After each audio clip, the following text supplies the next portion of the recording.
दोस्तों जय सिया राम।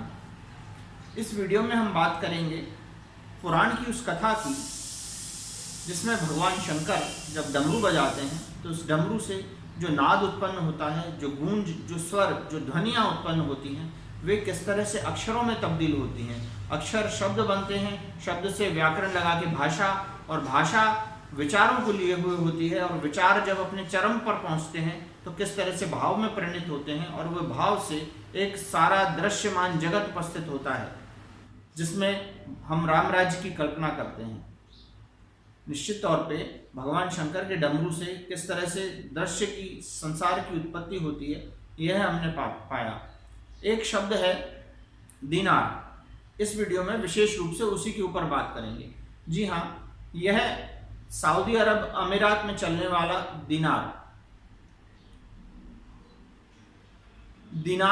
जहां चल रहा है, वे लोग ऐसा मानते हैं, इस्लामिक देश ऐसा मानते हैं, सऊदी अरब अमीरात ऐसा मानता है कि यह शब्द अरबी का है, जबकि ऐसा कदापि नहीं है।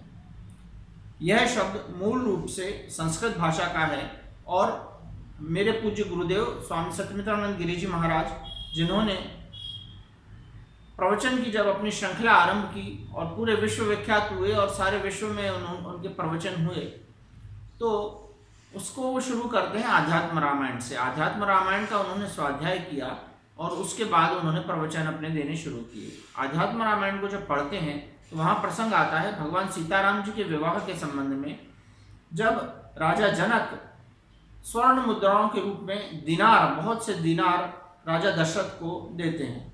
वहाँ पर संस्कृत के श्लोक के अंदर दिनार शब्द ही काम में लिया गया है। एक खोजी पत्रकार के नाते जब आप एक सहाफ़ा के तौर पे काम करते हैं और ये खुद ढूंढना चाहते हैं कि किस तरह से शब्दों की उत्पत्ति हुई है, उसका मूल स्थान क्या है, उसका उद्गम स्थान क्या है, तो हम पाते हैं कि दिनार शब्द की उत्पत्ति संस्कृत भाषा की है। आध्यात्म रामायण में स्पष्ट हम संस्कृत के श्लोक पढ़ सकते हैं।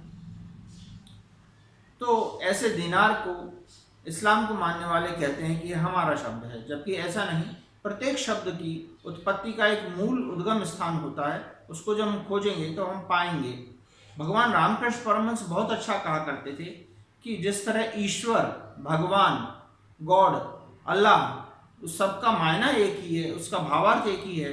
जिस तरह से पानी, जल, आब, नीर, वाटर, उसको पीने से प्यास बुझती है, ठीक इस तरह से ईश्वर एक ही है, और उसको जब हम खोजेंगे तो हम पाएंगे उसका मूल संस्कृत में है, उसका मूल सनातन धर्म में है, उसका मूल भारत में है। जी हाँ, रामचरितमानस को समाप्त करते हुए उत्तरकांड में गोस्वामी तुलसीदास जी कहते हैं भगवान राम का राज्य अभिषेक होता है, और भगवान राम का राज्य कहाँ तक फैला है, तो वे बताते हैं सप्त मेखला, 7 सागरों के चारों तरफ जो राज्य है वह भगवान राम का राज्य है।